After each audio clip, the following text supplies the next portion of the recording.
Media మిత్రులకి నమస్కారం. నిన్న తారక రామారావు గారు మాట్లాడుకుంటా ముఖ్యమంత్రి గారు సవాల్ని ఉద్దేశించి ఆయన యొక్క సవాల్ని స్వీకరిస్తున్నట్టుగా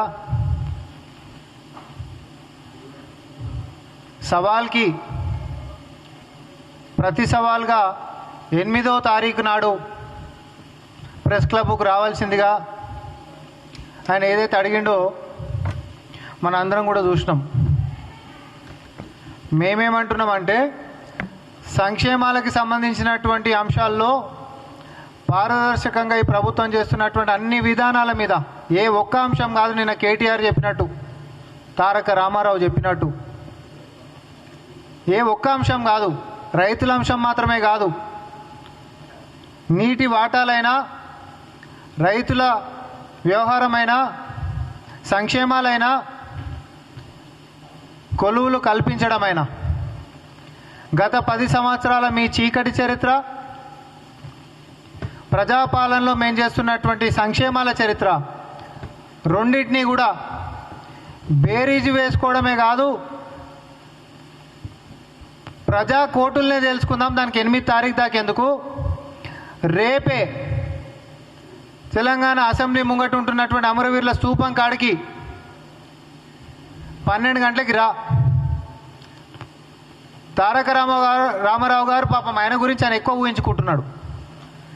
అధికారంలో ఉన్నప్పుడేమో రేవంత్ రెడ్డి గారు అంటే ఆయన ఎవరు అని చెప్పి మాట్లాడినటువంటి తారక రామారావు ఈరోజు ముఖ్యమంత్రి గారి పక్కన ఆయన యొక్క వ్యవహారం రావాలని చెప్పి తాతాలాడుతున్నటువంటి పరిస్థితి చూస్తే, అహంకారంతో ఎవరు అనేటటువంటి నీ యొక్క అహంకారాన్ని దింపి వెనుకబడి ఆయన పేరు పక్కన రావాలనేటటువంటి పాకులాడేటటువంటిగా చేసినటువంటి ఆయన పేరు ముఖ్యమంత్రి రేవంత్ రెడ్డి గారు. ప్రజల్లో నుంచి వచ్చినటువంటి వ్యక్తి, సొంత శక్తితో ఎదిగినటువంటి వ్యక్తి. నిన్ను కాదు మీ నాయననే తొక్కి ఈరోజు అధికారంలోకి వచ్చినటువంటి వ్యక్తి. ప్రతిపక్షంలోకి పోయినా కేటీఆర్ బుద్ధి అయితే మాడతలేదు, అహంకారం అంతకంటే దిగుతలేదు. రైతుల వ్యవహారం ఏం గొప్పకుందని చెప్పి చెప్తామని చెప్పి తయారవుతున్నావు. ఒరేసే ఉరన్నందుక, లేకపోతే బంగారు తెలంగాణ పల్లెంలో పెట్టి మిగులు బడ్జెట్ తోటి ఇస్తే ₹1,00,000 రుణమాఫీ చేసుడు శాతగానోళ్ళు ఈరోజు వచ్చేసి రైతు సమస్యల మీద మాట్లాడతారంట. మీ ముఖాలకి ₹1,00,000 ఆ రోజు మీరు ఇచ్చినటువంటిది. ఆ రోజు బంగారు గని లెక్క ఎట్లాంటి అప్పులు లేకుండా ఉంటున్నటువంటి తెలంగాణ రైతులకు చేయాలనుకుంటే ఆకాశం ఎత్తుగా చేసేటటువంటి అవకాశం ఉంటున్నటువంటి తెలంగాణ ఒక ₹1,00,000 రుణమాఫీ చేసినటువంటి ముఖాలు కాదు మీరు. ఈరోజు రైతు సమస్యల మీద మాట్లాడతామంట. వరి కుప్పల మీద రైతులు చచ్చిపోతే పోయి పలకరించిన పాపన ఓడలేడు, మీరు రైతు సమస్యల గురించి మాట్లాడదామంట. 24 గంటల కరెంట్ వస్తలేదని చెప్పి రోడ్లు ఎక్కినటువంటి రైతుల సాక్షిగా ఆదిలాబాద్ నుంచి మొదలు పెట్టుకుంటే జోగులాంబ గద్వాల దాకా సబ్స్టేషన్ల కాడికి పోదాం, 24 గంటల కరెంటు లేదు అని చెప్పి పోతే లాగ్ బుక్లు ఎత్తుకపోయినటువంటి దొంగలు ఈరోజు రైతుల సంక్షేమాల గురించి మనం ఛాలెంజ్ అని చెప్పి మాట్లాడుతుండు. కొంచెమన్నా సిగ్గుపడాలి. ఇవన్నీ అంశాలు ఇట్లుంటే అధికారంలో 10 సంవత్సరాలు ఉంటే ఈ 10 సంవత్సరాలు కూడా అధికారికంగా నీళ్లు, నిధులు, నియామకాలన్నీ మనం ఏదైతే ఉద్యమం నినాదం లెక్క తీసుకొని మనం కొట్లాడుకొని ఈ రాష్ట్రాన్ని సాధించుకున్నామో, అధికారికంగా మన నీటి వాటాని పక్క రాష్ట్రాలకి కొల్లగొట్టినటువంటి ఈ తెలంగాణ ద్రోహులు ఈరోజు సంక్షేమాల గురించి, తెలంగాణ సమస్యల గురించి మాట్లాడేటటువంటి అర్హత ఉన్నది మీకు, మీ సూరత్లకి. 2016లో పోయి ఎపెక్స్ కమిటీ కాడ పోయి మాట్లాడొచ్చిన వాళ్ళు ఎవరు, సంతకాలు పెట్టొచ్చిన వాళ్ళు ఎవరు? మీరు కాదా? కృష్ణా జలాల వాటాని అప్పనంగా ఆంధ్రాకి దోచిపెట్టిన వాళ్ళు ఎవరు? మీరు కాదా? లేకపోతే గోదావరిలో 3000 టీఎంసీలు వృధాగా పోతున్నాయి, మీకు ఇష్టం వచ్చినట్టు కట్టుకోరు అని చెప్పి ఎస్ఆర్ఎస్పీలకించి మరి లిఫ్ట్ వేసుకొని నీళ్లు తోడుకొని పోరు అని చెప్పి మహారాష్ట్రని మిగిలిపోతున్నాయని చెప్పి బంకచెర్ల లాంటి ప్రాజెక్టులు కడుతుంటే మస్తు నీళ్ళున్నాయి ఏం కాదని చెప్పినటువంటి మీ నాయనని అడుగు. నీకు అవగాహన లేనట్టుంది కేటీఆర్. నీ ముఖానికి సీఎం తోటి ఊహించుకుంటున్నావు, నీకంత సినిమా లేదు, నీకు సామ సరిపోతాడు. అవగాహన లేనటువంటి వాడు ఇరిగేషన్ మీద అని అంటే ఒకసారి తెలంగాణ సమాజానికి మనం చూపిద్దాం. ఈ సూరత్ నేను చూసినాం, ఒకసారి అందరు చూపెట్టండి. బ్రదర్ నేనేమన్నా అంటే కడెం ప్రాజెక్ట్ గురించి గురించి అక్కడ ఉన్న పరిస్థితి గురించి నాకు ప్రత్యక్షంగా అవగాహన లేదు. అవగాహన లేని సబ్జెక్ట్ గురించి నేను మాట్లాడకూడదు. నేను మున్సిపల్ మంత్రిగా అవగాహన లేనోడు ఓడు నువ్వు కాదా? కడెం ప్రాజెక్టుకు సంబంధించినటువంటి అప్పుడు మరమ్మతు గురించి మాట్లాడితే ఎన్నికల కంటే ముంగట ఆ ఇరిగేషన్కి సంబంధించినటువంటి అంశాలు నాకు అవగాహన లేనటువంటివి అని చెప్పిన నువ్వు కాదా? ఈరోజు పక్కన ఏదో ఒక గంట సేపు ట్యూషన్ చెప్పించుకొని వచ్చి ప్రెస్ మీట్లో మాట్లాడి రేవంత్ రెడ్డి గారిని విమర్శించుకుంటా మాకే అవగాహన లేదని మాట్లాడేటంత సీను సినిమా నీకు లేదు. పోయి మీ నాయనకు చెప్పు. దమ్ముంటే అసెంబ్లీకి రమ్మను. పెద్ద పెద్ద పొంకనాలు కొట్టి మాట్లాడడం కాదు. ఇవన్నీ అంశాలు పక్కనేస్తే ఇంకొక విషయం చెప్తున్నా. అధికారంలో ఉంటున్నప్పుడు ఏదైతే మన నదీ జలాల వాటాలని కృష్ణాలో కానీ గోదావరిలో కానీ పక్కనోళ్ళకి దోచిపెట్టి తెలంగాణకి ద్రోహం చేసినటువంటి తెలంగాణ ద్రోహులు ఈరోజు అధికారం కోల్పోయినాక కూడా మరి అదే పక్క రాష్ట్రంలో అధికారంలో ఉంటున్నటువంటి ప్రముఖ వ్యక్తులు కేటీఆర్ గారిని నేను సూటిగా సవాల్ చేస్తా ఉన్నా. ఇక్కడ బంకచెర్ల విషయం ఇంత సీరియస్గా నడుస్తుంటే అధికారికంగా ప్రజాపాలనలో నాయకులం అందరం కలిసి తెలంగాణ ప్రజల మద్దతుతోటి అధికారికంగా ఒక ఉద్యమం చేస్తుంటే మన వాటాల కోసము బంకచెర్ల నాపాలని చెప్పి ఢిల్లీకి మన నాయకులు తిరుగుతుంటే కేంద్రం మీద ఒత్తిడి చేస్తుంటే నువ్వు పక్క రాష్ట్రంలో నారా లోకేష్ తోటి సీక్రెట్ మంతనాలు దేనికోసం చేస్తున్నావు కేటీఆర్? నీకు పక్క రాష్ట్రంలో నారా లోకేష్ గారితో నువ్వు కూర్చొని చర్చించింది నిజమా కాదా? ఒకసారి కాదు, ఎన్నిసార్లు కలిసినావు? దేనికోసం కలుస్తున్నావు? ఈడ తెలంగాణకు సంబంధించినటువంటి నీటి వాటాల గురించి మన హక్కులు పోయినాయని చెప్పి ఒక అధికారికంగానే ఉద్యమం లెక్క మన యొక్క నాయకులందరూ ఢిల్లీకి పోయి హైకమాండ్ మీద ఒత్తిడి చేస్తుంటే దాన్ని ఈరోజు ఆపగలిగినాం. తెలంగాణ ద్రోహులు మీరేమో దోచిపెడితే ఆపనికే కాంగ్రెస్ ప్రభుత్వం ఈరోజు ఎన్ని తిప్పలు పడుతున్నామో మనకు తెలుసు. ఇవన్నీ తెలంగాణ ప్రజలు చూస్తున్నారు. ఇంత కష్టం మన నీటి వాటాన్ని కాపాడుకోనికే మనమందరం ఇంత కష్టపడుతుంటే నువ్వేమో పోయి నారా లోకేష్ తోటి మంతనాలు జరుపుతావు. ఏమున్నాయా మీకు సీక్రెట్ మీటింగ్లు? మీ సీక్రెట్ మీటింగ్లు దేనికోసం కలిసినావు కేటీఆర్? ఇది కేటీఆర్ని నేను సూటిగా సవాల్ చేస్తా ఉన్నా. ఒకసారి కాదు, నేను మళ్ళీ అది కూడా చెప్తా ఉన్నా. దీని తర్వాత మీరు స్పందించరు, దాని తర్వాత నేను స్పందిస్తా. నేను చెప్పింది నిజమా కాదా కేటీఆర్ చెప్పాలి. తెలంగాణ వాటాలో మనకు అన్యాయం అవుతుంది, నీటి వాటాలో నీ బావొచ్చేమో అన్యాయం అయిపోతుంది, కాంగ్రెస్ వాళ్ళు ఏం చేస్తున్నారు అంటాడు. నువ్వేమో సీక్రెట్గా మంతనాలు చేస్తావు. అధికారంలో ఉన్నప్పుడేమో రొయ్యల పులుసులు రాగి సంకట్లు తిని రాయలసీమ రత్నాల సీమ చేస్తామంటావు. అదే పక్క రాష్ట్ర ముఖ్యమంత్రులని గడిలల్లా సీక్రెట్గా 6-7 గంటలు మీరు ఏమేమి ముచ్చట్లు మాట్లాడుకుంటారు. పైన అబ్జెక్షన్స్ చేసేటటువంటి సమయంలో అబ్జెక్షన్స్ చేయకుండా అవతలని టెండర్లు వేయించుకొని తెలంగాణ నీటిని కొల్లగొట్టుకొని పోండి. ఈరోజు 90,000 క్యూసెక్లను ఎత్తుకొని పోయేటట్టు కృష్ణాలకెంచి దోచిపెట్టినటువంటి దొంగలు తెలంగాణ ద్రోహులు మీరు ఈరోజు కాంగ్రెస్ పార్టీని ముఖ్యమంత్రి రేవంత్ రెడ్డి గారిని విమర్శించేటటువంటి నైతిక హక్కు ఈ అవగాహన లేనటువంటి తారక రామారావుకు ఉందా అంటున్నా. నీ ముఖానికి అంత బొమ్మ లేదని చెప్తున్నా కేటీఆర్. నువ్వు ఒకటే సవాల్ కాంగ్రెస్ పార్టీ అడుగుతుంది, నారా లోకేష్ తోటి నువ్వు సీక్రెట్ మంతనాలు ఏం చేసినావు? ఇక్కడ బంకచెర్లని ఆపేటటువంటి దాంట్లో అధికారికంగా ఉద్యమం తలపెట్టినటువంటి మన ప్రభుత్వము, మన నాయకులు, మన ప్రజలు అందరు ఏకతాటి మీదకి వస్తే ఆ రోజు అధికారికంగా దోచిపెట్టినటువంటి నువ్వు నీ కుటుంబం ఈరోజు అధికారం కోల్పోయిన తర్వాత కూడా వాళ్ళతో సీక్రెట్ మంతనాలు దేనికోసం చేసినావో చెప్పాలి. ఇది చెప్పిరా అసెంబ్లీలో నేను ఇవన్నీ కూడా కడిగేది ఉంది. కానీ మీరు ముఖ్యమంత్రి గారు రేవంత్ రెడ్డి గారితో ఊహించుకోవడం అనేటటువంటిది బంద్ చేయి. అట్లాంటివి ఏమన్నా ఉంటే కలలు గాను, అంతే తప్ప నిజం కావాలని చెప్పి కోరుకోకు. ఆయనను ఎదుర్కోలేక మీ నాయననే ఫామ్ హౌస్లో వండుకుంటూ సాకులు చెప్పుకుంటా అసెంబ్లీకి రాకుండా నువ్వేదో వచ్చి నువ్వేదో పొడి చేస్తావు ఇడి చేస్తావు అనేటటువంటిది మీ బీఆర్ఎస్ పార్టీ ఆనిముత్యపు మాటలు మీ సోషల్ మీడియాలో డబ్బులు పెట్టి ప్రచారాలు చేసుకునే అలవాటు ఉందిగా, ఆడ చేసుకో. మీ దుకాణం అంతా తెలంగాణ ప్రజలకు తెలుసు. మీ మీద కనీసం ఎవరన్నా అరే అయ్యో పాపం అనేటోడు ఇవ్వట్లేడు తెలంగాణలో. మీరు చేసిన ద్రోహం అసొంటిది, మీరు చేసిన అన్యాయం అసొంటిది. మీరు అధికారంలో ఉన్నప్పుడు మీ దిక్కుమాల పరిపాలనలో రైతులు చచ్చిపోయినరు, విద్యార్థులు చచ్చిపోయారు, ఉద్యోగులు చచ్చిపోయినరు, ఆర్టీసీ కార్మికులు చచ్చిపోయారు, నిరుద్యోగులు చచ్చిపోయినరు. ఎవరిని వదిలిపెట్టరు.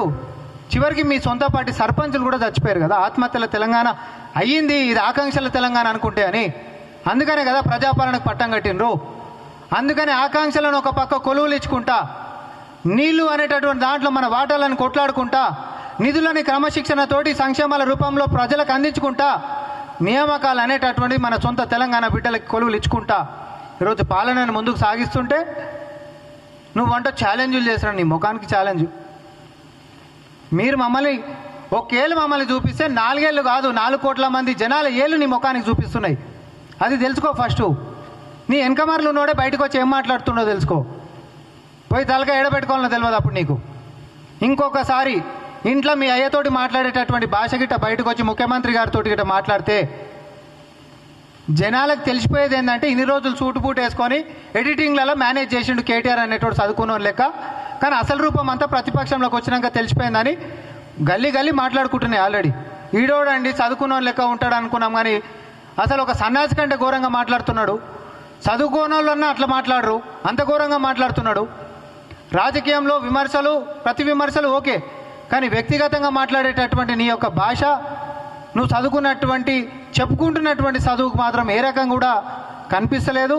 నీ సంస్కారం అనేది బయట చూపిస్తూ ఉంది.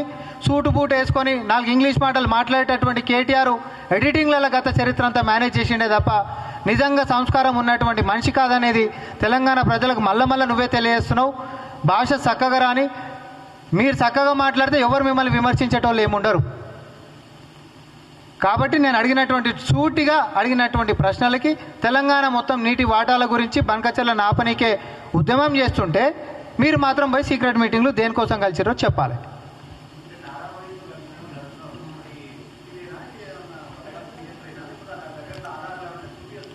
గతంలో కవిత గారి లేఖ గురించి కూడా ఇట్లనే అన్నారు, మీరు ఆధారాలు లేకుండా ఎట్లా మాట్లాడతామని. తర్వాత క్రమేపీ జరిగినటువంటి వాస్తవాలు తెలంగాణ ప్రజలకు తెలిసినాయి. నేను అందుకని అంటున్నా, కేటీఆర్ గారిని సూటిగా అడుగురి. మీరంటే అసలు ఈ మధ్యకాలంలో లోకేష్ని కలిసిర్రా లేదా అని అడుగుండి. Simple question. కలిసినవా లేదా రెండే ముచ్చట్లలో చెప్పాలి. కలిసినా కలవలేదు అని అన్నాడు అనుకోండి, మళ్ళీ నేను వస్తా. మీరు నన్ను పిలవాల్సిన అవసరం లేదు, నేనే వస్తా. ఇప్పుడు ఎందుకు చూపిస్తా ఒకటే ఎపిసోడ్లో? దీన్ని కూడా నడవాలి కదా, ఇది కూడా నడవాలి కదా. ఆ రోజే వచ్చి కవిత గారు లేక ఇగోదని నేను చూపించినట్టు అయిపోవు కదా ఒకటే రోజు సినిమా. మీరు ఎవరు చూపెట్టకనే పోతురు. తర్వాత ఇది నిజమా అబద్ధమా అని వస్తే లేకనే బయటకు వచ్చాయి. ఈరోజు నేను అందుకనే కేటీఆర్ గారిది కూడా అంటా ఉన్నా, తెలంగాణ ఆకాంక్షల్లో భాగంగా మన నీటి వాటాలను కాపాడనీకే అధికారికంగా మన నాయకులు మొత్తం ఒక్కటై ఢిల్లీ మీద యుద్ధం ప్రకటించి ఆడ మన యొక్క వాదనలు వినిపించి పదే ఫిర్యాదులు చేసి ఉత్తమ్ కుమార్ రెడ్డి గారు ఆయన యొక్క శాఖ మాచులు ఆయన ఎన్నిసార్లు తిరిగిండు. ఆయనకి తోడుగా ఈరోజు తెలంగాణ ఆకాంక్షల్ని కాపాడేటటువంటి బాధ్యతతో ముఖ్యమంత్రి రేవంత్ రెడ్డి గారు ఎన్నిసార్లు ఢిల్లీకి తిరిగారు. దాన్ని వంకర్ టింకర్గా మాట్లాడతారు మళ్ళీ ఈ ద్రోహులు. ఎన్నిసార్లు ఢిల్లీకి తిరుగుతారు అని ఎవరి కోసం తిరిగి ఢిల్లీకి? మీరు చేసిన ద్రోహాన్ని ఆపనీకే, తెలంగాణ వాటా రానీకే, చట్ట ప్రకారంగా మన హక్కుల్ని మనం కాపాడుకోనికే ఢిల్లీకి తిరిగారు.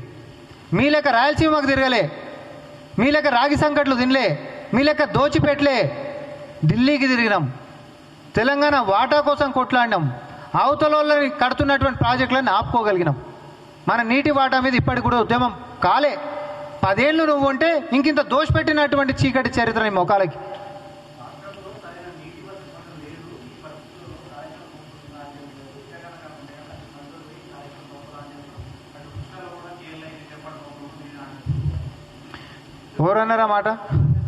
ఎవరన్నారండి ఆ మాట? స్వాగతిస్తున్నాం.